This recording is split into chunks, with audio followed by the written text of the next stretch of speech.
didn't say directly he was hoping to stay in for a chance at 50? I'm sorry, did he what? Did he give you a look that he wanted to go for 50, or did he say anything? No, I looked at him and I said, time to come out, and he nodded, and we put somebody at the scorer's table, and then he got one more shot up. So, I think the guys wanted him to get that last bucket. I know the fans did, and then we took a foul to get him out. But, that was just a stunning performance by Steph.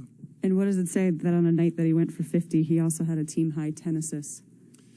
Well, he's a brilliant passer out of the double teams, and, he's seen every defense that there is, and he's one of his best qualities is getting the ball out of those traps and creating mismatches on the back end of the play. So he was, he was amazing. I want to say I've never seen anything like it, but I've been watching it for 7 years, so I have seen something like it, and still, it's just incredible to watch.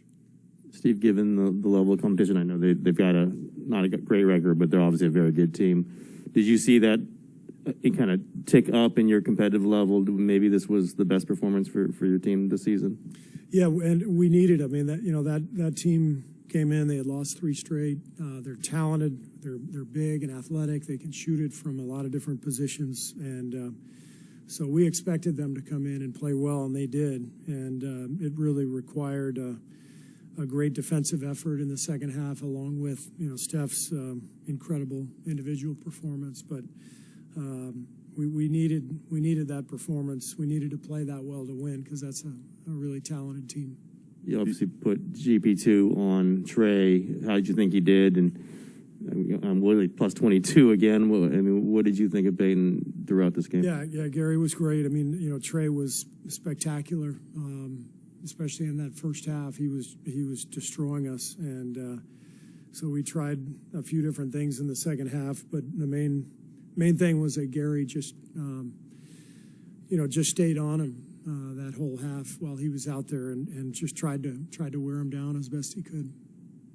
Steve, you mentioned you've been watching it for 7 years, but having seen the same show over and over again, what's it like for you standing over there watching it unfold like that? Well, it doesn't get old, for sure. I think one thing that I hope people realize when they're watching him do what he did tonight is how competitive he is.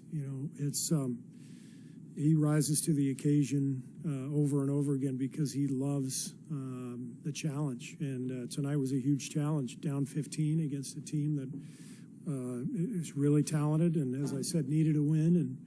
And went to the East Finals last year, the whole deal. And you could see Steph's competitiveness on full display, along with the skill.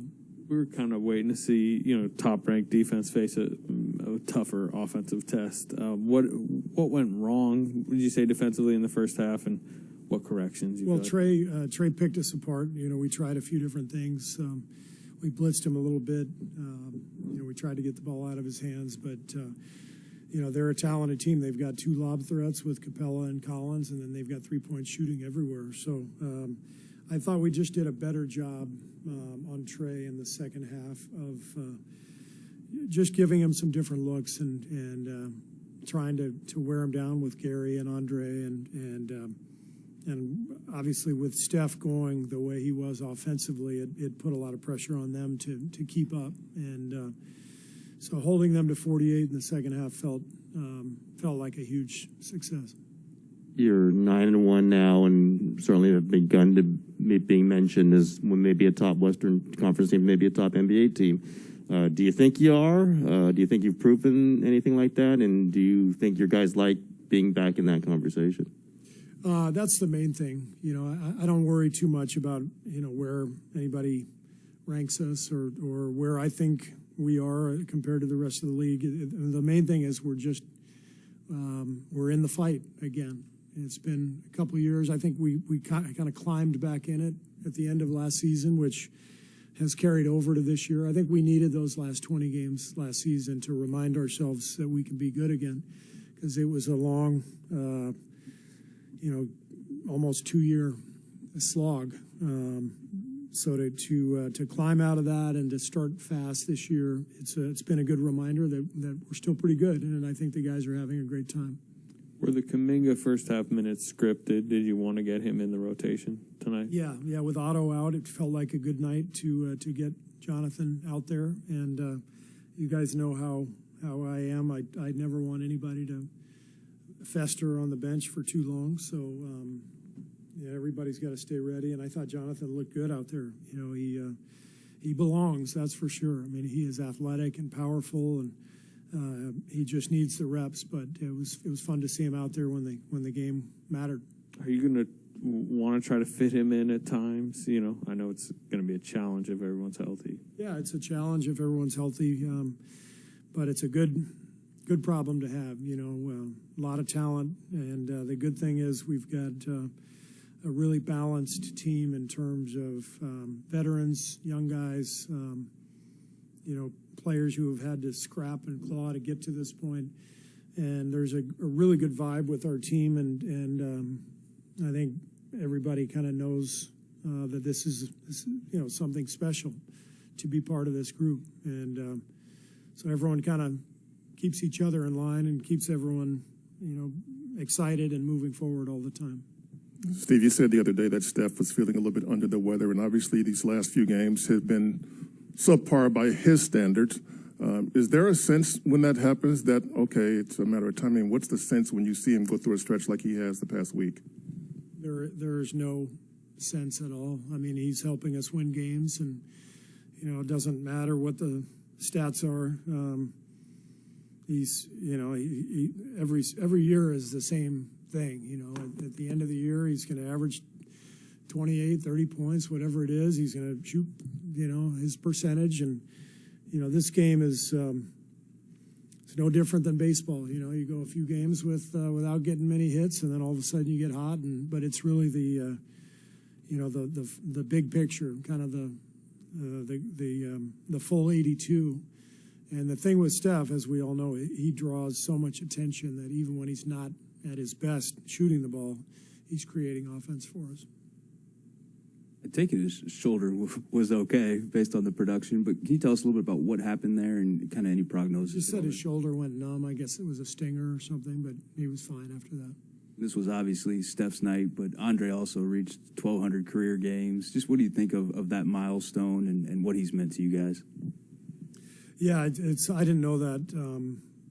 It's great to have Andre back. I mean, he just makes everything so much easier for us at both ends, and just a brilliant two-way player, and somebody who keeps our guys connected and keeps them moving in the same direction all the time. He kind of ties it together for us, and it's wonderful to have him back.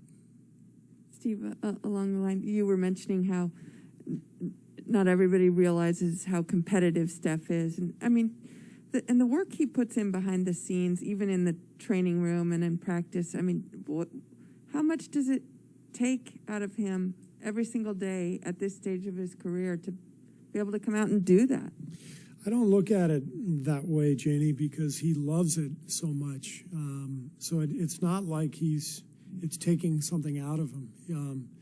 He's pouring himself into something that he loves, and he loves the process. And I think that's a common thread between great superstar, historic players. There's a passion for not just the game, but for the process, for the work. Steph loves the work. He loves the whole idea of preparing and getting better and competing and trying to win. He's one of the great competitors of all time because he combines that work ethic with this incredible joy for the game and for life, and it's an amazing combination.